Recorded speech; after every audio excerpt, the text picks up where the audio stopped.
Business মানে profit and লসের অঙ্ক, আর সমাজসেবা মানে নিজের পকেট থেকে কিছু দেওয়া বা মানুষের জন্য স্যাক্রিফাইস করা। এই দুটো জিনিসকে যে আপনি ব্যালেন্স করছেন কিভাবে, সেটা যদি বলেন আপনি। লাভের অঙ্ক আমাকে আনন্দ দেয় ব্যবসার, সমাজসেবা আমাকে টিকিয়ে রাখে, সমাজসেবার মুখে হাসি থাকে আমার। খেজুরির যে একটা অসম্ভব ভালো হিস্ট্রি আছে, তার মানে হলো বঙ্কিমচন্দ্র চট্টোপাধ্যায়ের কপালকুণ্ডলার প্রেক্ষাপট, দরিয়াপুরের লাইট হাউস, ভারতবর্ষে প্রথম সারির নির্মিত যে পোস্ট অফিস। এখনকার প্রজন্মের ছেলেমেয়েরা এইসব হিস্ট্রি জানে না, ওরা শুধু রাজনৈতিক সংঘর্ষটাই দেখেছে। এখনকার ছেলেরা তো ইতিহাস পড়েছে, শুনেছে। স্বাধীনতার পরের দশকে একটা ডেভেলপড সমুদ্র বন্দর থেকে আজকে খেজুরি রুরাল কনস্টিটিউয়েন্সি এরিয়া। এই যে ডিক্লাইন, শুধু প্রাকৃতিক দুর্যোগের ডিক্লাইন, নাকি আপনি এটাকে পলিটিক্যাল অ্যান্ড অ্যাডমিনিস্ট্রেটিভ ফেলিওর বলে মনে করেন? এখন বিভিন্ন কান্ট্রিও এই ব্লু ইকোনমি, যেটা সমুদ্র কেন্দ্রিক ব্যবসা অর্থনীতি নিয়ে ভাবছে। আপনি কি ভেবেছেন খেজুরিকে নিয়ে? খেজুরিতে প্রচুর সরকারি জায়গা আছে, সেই জায়গায় অনেক কিছু ট্যুরিজম হতে পারে।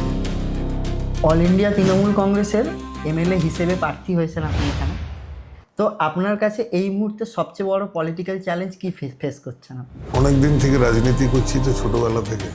মানে লড়াইটা কিভাবে করতে হয়, রাজনীতির লড়াই, এটা আমার অভিজ্ঞতা আছে। এখানে বিজেপির ক্যান্ডিডেট দুর্বল বলে আপনি লড়াইয়ে এগিয়ে আছেন, না ওদের আইডিওলজিটাই দুর্বল বলে মনে করেন? সব কিছুটাই দুর্বল হচ্ছে। সিএম মাননীয় মুখ্যমন্ত্রী মমতা বন্দ্যোপাধ্যায় মানুষজনের ডেভেলপমেন্ট রিলেটেড অনেক পোর্টাল ওপেন করেছে, দিদিকে বলো বা অন্যান্য অনেক ডেভেলপমেন্ট রিলেটেড প্রজেক্ট ওপেন করেছে, যেমন রাস্তাশ্রী, পথশ্রী, বাংলার বাড়ি। সেই ডেভেলপমেন্টের সঙ্গে তাল মিলিয়ে লাস্ট 5 বছরে খেজুরির কতটা ডেভেলপ হয়েছে? ফ্যামিলি কি অ্যাডজাস্ট করছে আপনার সঙ্গে? একদম, কোখানে 100%। পলিটিশিয়ান হওয়া আপনার কাছে দায়িত্ব নাকি বোঝা? দায়িত্ব তো বটেই।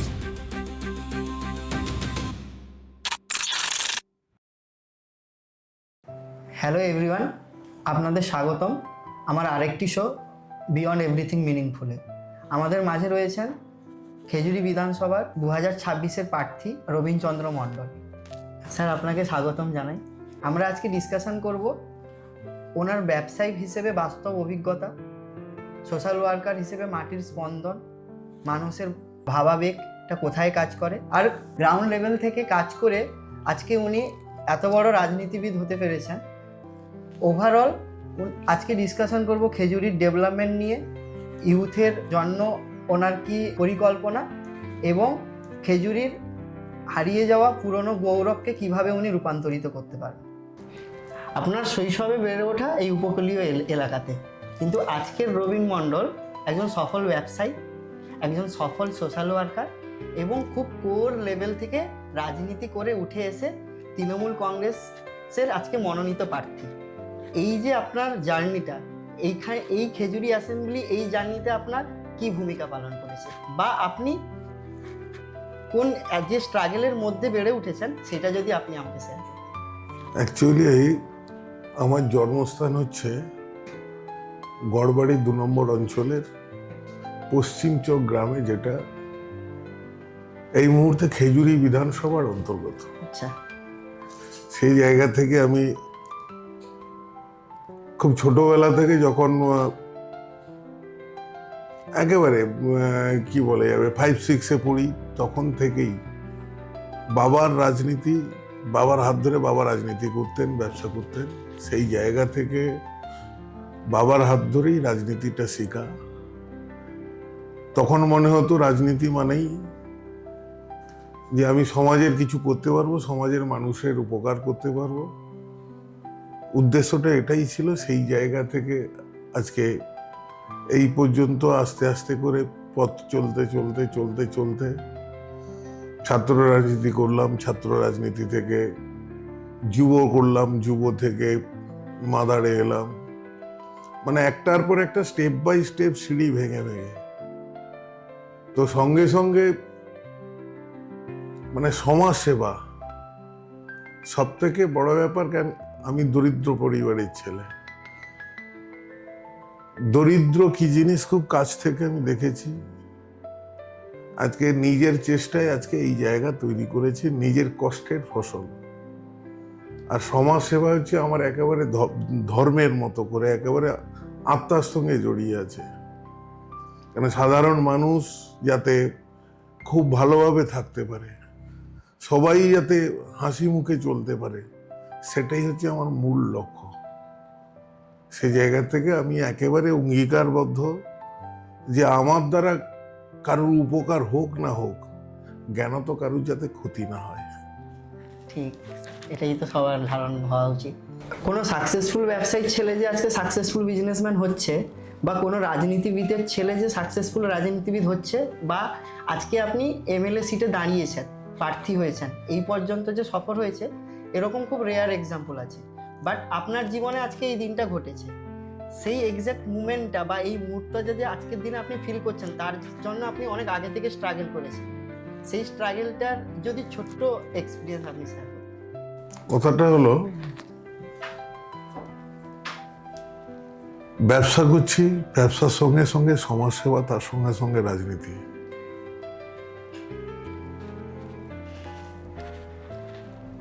লাভের অঙ্ক আমাকে আনন্দ দেয় ব্যবসার,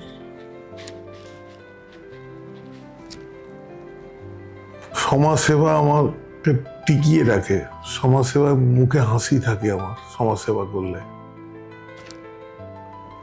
এই জায়গা থেকে লড়াই করে করে আজকে এই পর্যন্ত। সেটাই আমি রিলেট করতে পারছিলাম না যে বিজনেস মানে প্রফিট অ্যান্ড লসের অঙ্ক, আর সমাজ সেবা মানে নিজের পকেট থেকে কিছু দেওয়া বা মানুষের জন্য স্যাক্রিফাইস করা। এই দুটো জিনিসকে যে আপনি ব্যালেন্স করছেন কিভাবে, সেটা যদি বলেন আপনি।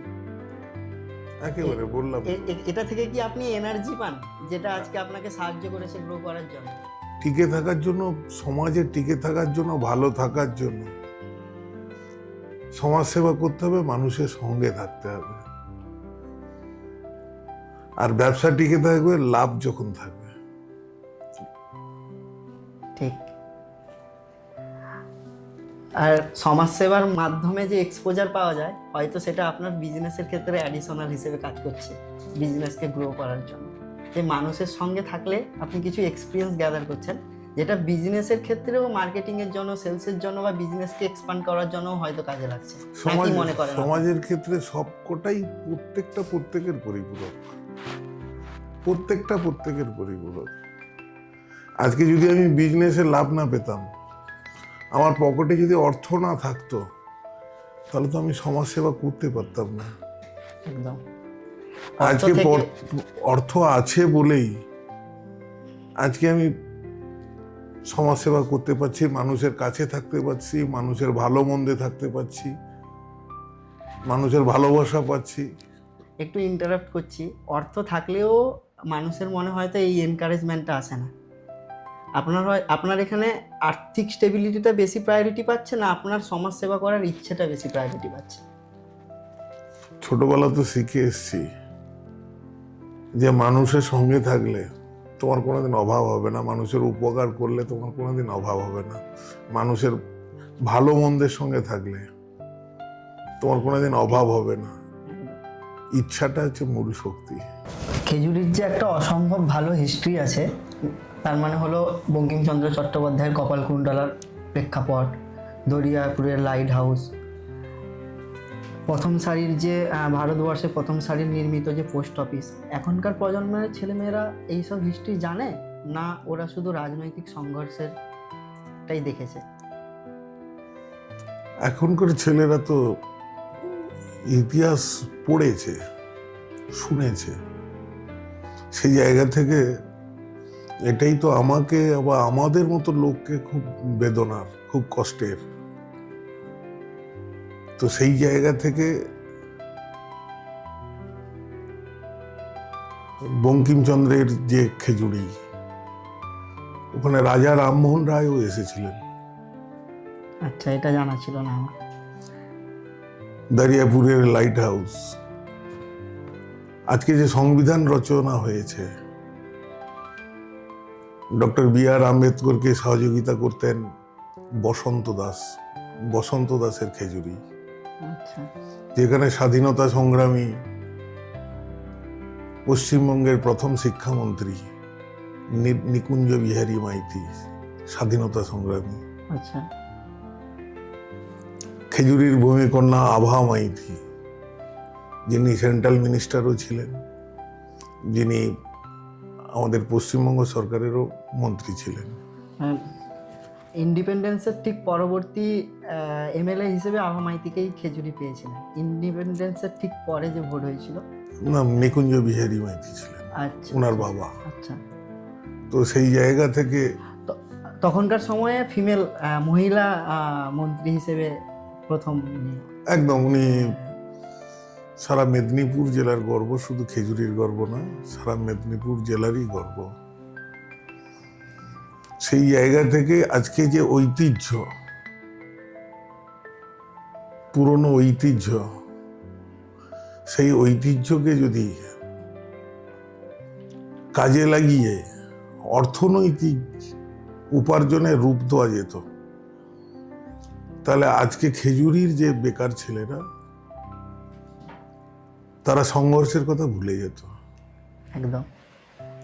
সেই জায়গা থেকে নিশ্চিত আমার বা আমাদের মতো যারা আছেন প্রতিদিনই ভাবেন যে খেজুরির যে ঐতিহ্য, সেই ঐতিহ্যটাকে কাজে লাগিয়ে অর্থনৈতিকভাবে রূপান্তর করা, তাতে খেজুরির যে বেকার যুবক যুবতী, তারা বিভিন্ন জায়গায় কাজ পেয়ে তারা কিন্তু যে খেজুরির সংঘর্ষ, খেজুরির যে অত্যাচার, সেটা ভুলে যেতেন। কেননা বেকার সমস্যা ওখানে দূরীকরণ হওয়ার জায়গা আছে, সে জায়গাটাকে রূপান্তর করতে হবে। রূপান্তর করলে তারা কিন্তু আর সময় পাবে না বাজে কাজে মনোনিবেশ করার জন্য। নিশ্চিতভাবে সেটা আমার চিন্তা ভাবনায় আছে। বঙ্কিমচন্দ্রের খেজুরি আজকে লিডার হিসেবে তৃণমূল কংগ্রেস পেয়েছে রবীন্দ্রচন্দ্রকে। আভা মাইতির লিগেসিকে আপনি নিশ্চয়ই মেনটেন করতে চান, যেহেতু আমি পূর্বে খবর পেয়েছি বা জানি, দেখে এসেছি, আমিও মেদিনীপুরের ছেলে এই হিসেবে, যে আভা মাইতির হিস্ট্রিকে আপনি মেনটেন করতে গিয়ে বিভিন্ন স্পোর্টস অ্যান্ড ওনার মেমোরিকে ডেডিকেটেড করে স্পোর্টস এবং কালচারাল অ্যাক্টিভিটি পালন করেন। ইউথের জন্য এই স্পোর্টসকে নিয়ে, যারা এখনকার ইউথ সোশ্যাল মিডিয়া, গেমিং, বিভিন্ন ফেক সাকসেসের জন্য ব্যস্ত বা শর্ট টার্ম গেইনের জন্য ব্যস্ত, আপনি যদি ওনাদের ইউথকে যদি পার্মানেন্ট কোনো একটা ডেস্টিনেশন দিতে চান এবং সঙ্গে সঙ্গে আভা মাইতির লিগেসিও বজায় থাকবে, আপনার মনের মধ্যে কি প্ল্যান আছে ইউথের জন্য স্পোর্টস অ্যান্ড কালচার নিয়ে? অলরেডি আমি যেটা বেশ কিছু মাস আগে থেকে শুরু করেছি, আমি আভা মাইতিকে নিয়ে, আভা মাইতির স্মৃতির উদ্দেশ্যে আমি দীর্ঘদিন ধরে ওনার স্মৃতির উদ্দেশ্যে আমি খেলাধুলা করাই। তো সেই জায়গা থেকে বেশ কয়েক মাস আগে থেকে আমি বর্তমান প্রজন্ম ক্রিকেটের দিকে একেবারে মনোযোগ দিয়ে ফেলেছেন। একেবারে সেই জায়গায় আমি প্রত্যন্ত গ্রাম থেকে ক্রিকেটার হিসেবে বেশ কিছু ছেলেকে তুলে আনার জন্য প্রচেষ্টা করে যাচ্ছি। তো সেখান থেকে একটা ক্যাম্প তৈরি করব, 2-3টে বিধানসভার জুড়ে ক্যাম্প তৈরি করে যাতে ভালো ক্রিকেটার তৈরি করা যায় এইসব প্রত্যন্ত গ্রামের ছেলেদেরকে। সেটাই আমার অনেকটা ইচ্ছা আছে, একটা পার্ট, সেটা কিন্তু আমি সেটা চালিয়ে যাচ্ছি। অনেক সুন্দর একটা প্রয়াস আপনার। স্বাধীনতার পরের দশকে একটা ডেভেলপড সমুদ্র বন্দর থেকে আজকে খেজুরি রুরাল কনস্টিটিউয়েন্সি এরিয়া বা প্রান্তিক উপকূলীয় এরিয়া। এই যে ডিক্লাইন, শুধু প্রাকৃতিক দুর্যোগের ডিক্লাইন, নাকি আপনি এটাকে পলিটিক্যাল অ্যান্ড অ্যাডমিনিস্ট্রেটিভ ফেলিওর বলে মনে করেন? নিশ্চিতভাবে সমুদ্র শুধু খারাপ কথা বলে না, ভালো কথাও বলে। একদম। কেন সমুদ্র কেন্দ্রিক অনেক রকম বিজনেস গড়ে উঠতে পারে সমুদ্রের পাড়ে। কেন সেটা উদাহরণস্বরূপ একেবারে দীঘা, মন্দারমণি একটা বিরাট পর্যটন কেন্দ্র। তো এখন বিভিন্ন কান্ট্রিও এই ব্লু ইকোনমি, যেটা সমুদ্রকেন্দ্রিক ব্যবসা অর্থনীতি নিয়ে ভাবছে। আপনি কি ভেবেছেন খেজুরিকে নিয়ে? অবশ্যই, যে আমার মনে হয় দীঘার থেকে ও খেজুরিতে প্রচুর সরকারি জায়গা আছে, সেই জায়গায় অনেক কিছু ট্যুরিজম হতে পারে। ট্যুরিজম যখন হবে তখন যুবক ছেলেরা ব্যস্ত হয়ে যাবে ইনকামের সোর্সের জন্য, তখন বাজে দিকগুলোতে আর মনোনিবেশ করতে পারবে না। এটাও আমার একটা পার্ট, এটাও একটা প্লাস আমার অনেক উদ্দেশ্য। মানুষের কর্মসংস্থান একদম হবে। ইভেন একটা হিস্ট্রি বলি স্যার, 1860-এর দশকের দিকে কি হতো, এখানে হেলথ রিসোর্ট ছিল, যে ট্রপিক্যাল ইলনেস কাটাতে ইউরোপিয়ানরা এখানকার ওয়েদারটা এত অসম্ভব ভালো ছিল, এখানে এই রিসোর্টে আসতেন। মানে রিসোর্টের হিস্ট্রি এখানে আছে খেজুরিতে। আপনি এখানকার ওয়েদারও অসম্ভব ভালো, যেহেতু প্রান্তিক উপকূলীয় গ্রামীণ পরিবেশ প্লাস সমুদ্র প্রান্তিক এরিয়া। তো এখানকার আপনি যদি ডেভেলপমেন্টের জন্য যে আপনার যেটা আইডিয়া আপনি বললেন, সেটাকে কেমনভাবে, মানে আপনি নিজের দ্বারা যদি আপনি এমএলএ হিসেবে আসেন বা আপনি জেতেন, বা আপনি এখানে একটা ভিশনারি লিডার হিসেবে পরবর্তীতে মানুষ আপনাকে মনোনীত করে, তবে গিয়েই সম্ভব, নাকি আপনার কাছে এরকমও কোনো প্ল্যান আছে যেখানে পার্টনারশিপ মডেলে বা পাবলিক ইন্টিগ্রেটেড, যেহেতু আপনি বিজনেসম্যান, অনেক জনের সঙ্গে আপনার পরিচিতি আছে, আপনি যদি গভর্নমেন্ট আপনাকে হেল্প করে আপনি এটা ডেভেলপ করতে পারেন? একটা কথা বলি, আমার ম্যানিফেস্টোতে জন্য আমি আমার দলনেত্রী দলনেতার কাছে আমি পাঠিয়েছি আমার খেজুরির জন্য কিছু কিছু দাবি। কেননা সরকার অনুমোদন না করলে সেটা কোনোদিনই হবে না। সেটা সরকার করুক, প্রাইভেটলি কেউ করুক, বা পিপিপি মডেল করুক, সরকারের তো অনুমোদন লাগবে। সেই জায়গা থেকে নিশ্চিত আগামী দিনে তৃণমূল কংগ্রেসের সরকার আসবে, এবং আমি যেটা আবেদন পাঠিয়েছি সে আবেদনও সাড়া দেবেন নিশ্চিত। তো সেই জায়গায় আগামী দিনে লড়াই হবে খেজুরির ডেভেলপমেন্ট নিয়ে। খেজুরির রাজনৈতিক ইতিহাসে অনেক রদবদল ঘটেছে। প্রথমে কংগ্রেস, তারপর বামফ্রন্টের দুর্গই বলা যায় খেজুরিকে। 2011-র নন্দীগ্রাম মুভমেন্টের পর তৃণমূলের আধিপত্য, তারপর হঠাৎই সুইং 2021-এ বিজেপি। এটা মানুষের নিছকই একটা মুড সুইং বা মত পরিবর্তন, না তাদের কোনো কিছু আশা যেটা বারবার এই লিডারশিপ বা গভর্নমেন্ট পার্টি চেঞ্জেরকে পরিবর্তন ঘটাচ্ছে? যেটা খেজুরির পরিস্থিতি, যেটা যখন যে পার্টি আসে তার কাছে আশায় বুক বাঁধে, চোখে মুখে আশার ভাষা থাকে, ডেভেলপমেন্টের কথা বলে, সেই জায়গায় বারে পরিবর্তন করে, কিন্তু ডেভেলপমেন্টের স্বার্থে মনে হয় এ দল এলে মনে হয় বেশি ডেভেলপমেন্ট হবে, আবার মনে হয় ও দল এলে বেশি ডেভেলপমেন্ট হবে। এর কারণেই স্থির থাকতে পারে না, বারে পরিবর্তন করতে চায়। যত স্বাভাবিক, এখানকার মানুষ সহজ সরল প্রকৃতির। একদম। আপনি অন্যান্যদের থেকে ওনারাও আপনাকে যে বিশ্বাস করবে, তার জন্য আপনি ওনাদের জন্য কি ভেবে রেখেছেন? অবশ্যই ভেবেছি তো অনেকটাই। সেটা তো একটা ম্যানিফেস্টো দিয়েই আমি 5 বছরে কি করব না করব, সেটা তো খেজুরির মানুষের কাছে একবারে প্রতিশ্রুতিবদ্ধ হব। সাধারণ মানুষ প্রতিশ্রুতি শুনেছে, বাট আজকে রবীন্দ্রচন্দ্রবাবুর কথাটা বিশ্বাস করবে, তার জন্য আপনি ব্রহ্মাস্ত্র হিসেবে কি ব্যবহার করবেন? আমাদের নেত্রী মমতা বন্দ্যোপাধ্যায়, যিনি আমাদেরকে শিখিয়েছেন কথা দিলে কথা রাখতে হবে, এটাই হচ্ছে বড় প্রমাণ। তিনি যেটা মুখে বলেন সেটা কিন্তু করে দেখান। নিশ্চিত উনার প্রতিনিধি হিসেবে আমরা যা উনার কাছ থেকে শিখে এসেছি এ পর্যন্ত, তো সেটাই করব, এবং সেটাই সাধারণ মানুষ মমতা বন্দ্যোপাধ্যায়কে দেখে বিশ্বাস শিখেছে, যে মমতা বন্দ্যোপাধ্যায়ের প্রতিনিধির উপরে কিভাবে বিশ্বাস করতে হবে। অল ইন্ডিয়া তৃণমূল কংগ্রেসের ক্যান্ডিডেট হিসেবে আজকে এমএলএ সিটের এমএলএ হিসেবে প্রার্থী হয়েছেন আপনি এখানে। তো আপনার কাছে এই মুহূর্তে সবচেয়ে বড় পলিটিক্যাল চ্যালেঞ্জ কি ফেস করছেন আপনি, বা ফেস করতে পারেন বলে আপনার মনে হচ্ছে? অনেক দিন থেকে রাজনীতি করছি তো, ছোটবেলা থেকে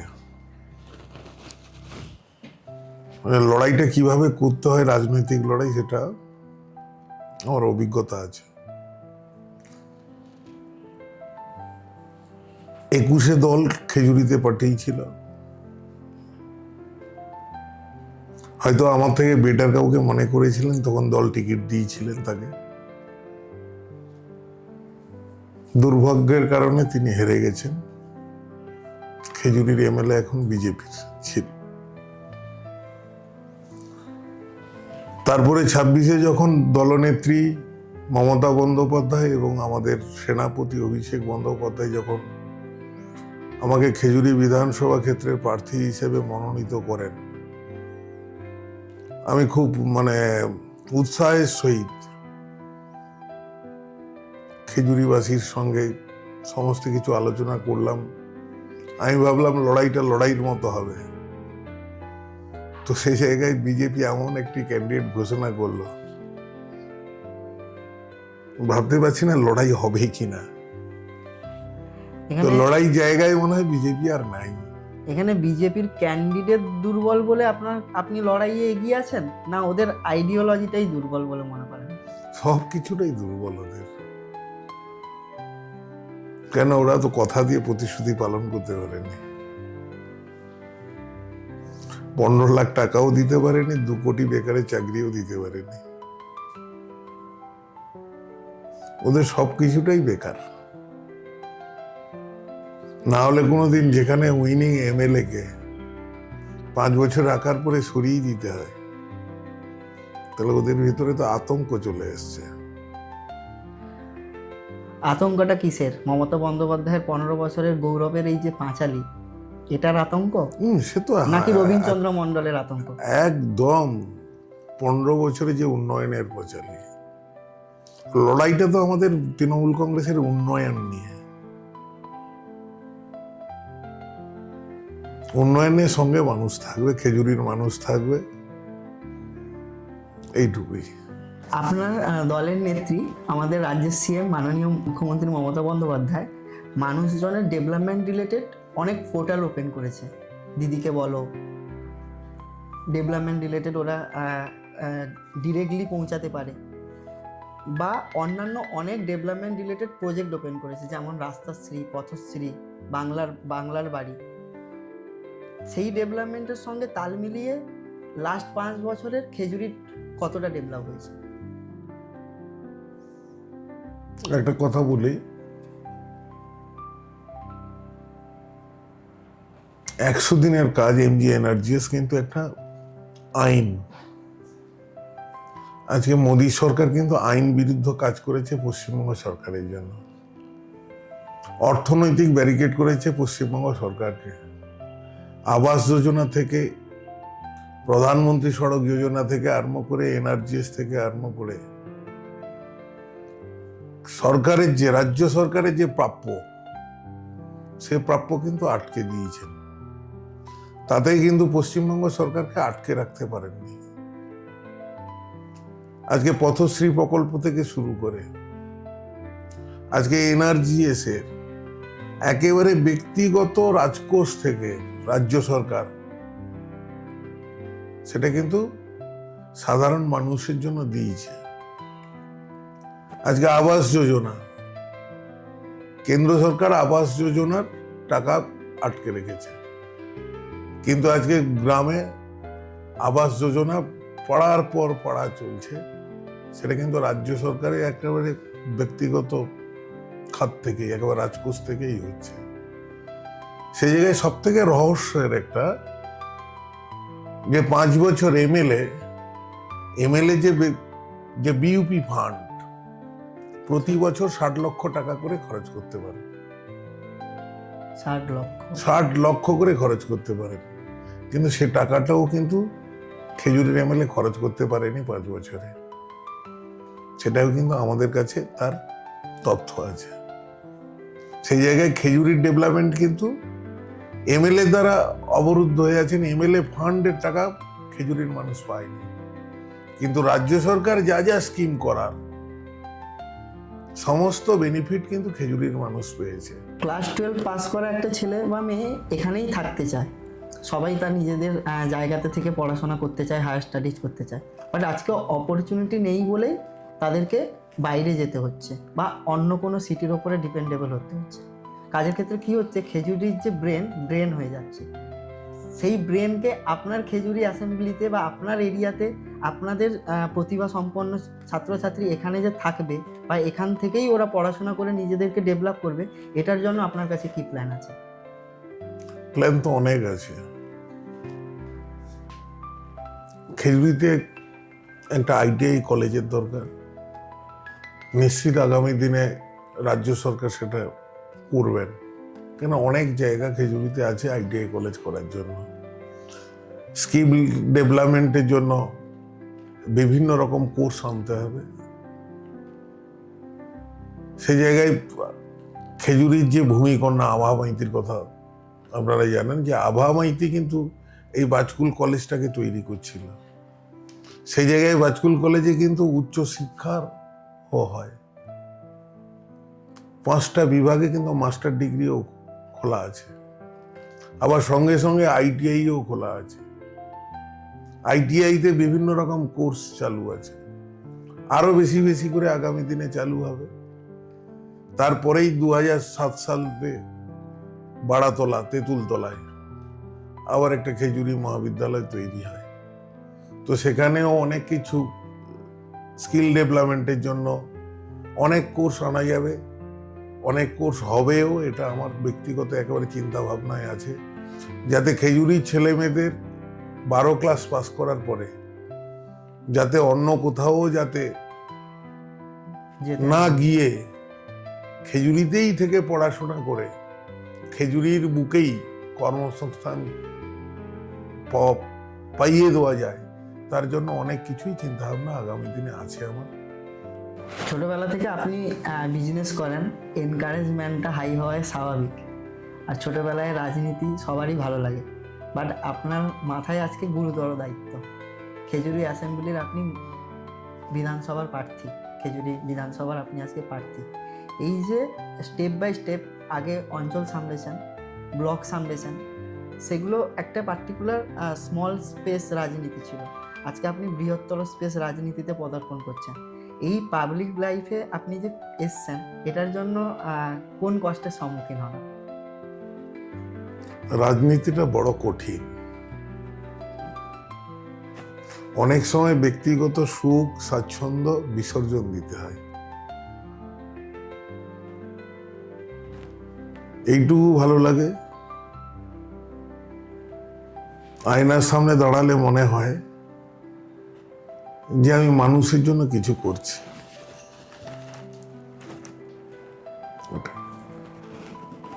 এখন ক্যাম্পেনিংয়ের হেকটিক স্কেডিউল প্লাস বিজনেসের চাপ, তো আপনি নিজের এই চিরাচরিত পুরনো রুটিন আর ফ্যামিলিকে টাইম দেওয়া, এটাকে কিভাবে ব্যালেন্স করছেন?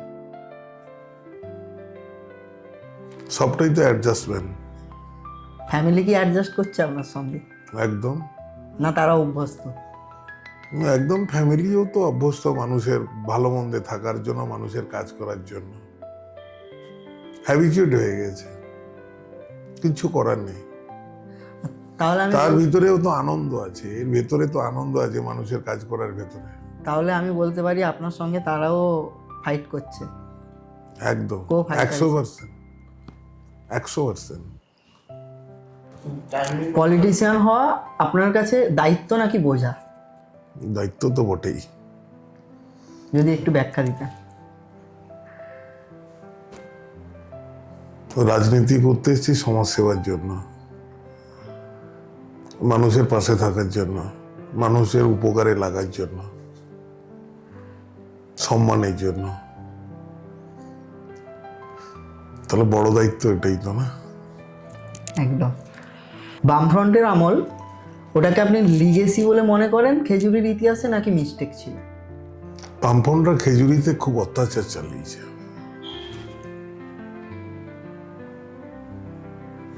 একটা দুর্বৃত্তের ঘাঁটি হয়ে গেছিল খেজুরি, সেটাই খারাপ হয়ে গেছে বামপন্থের।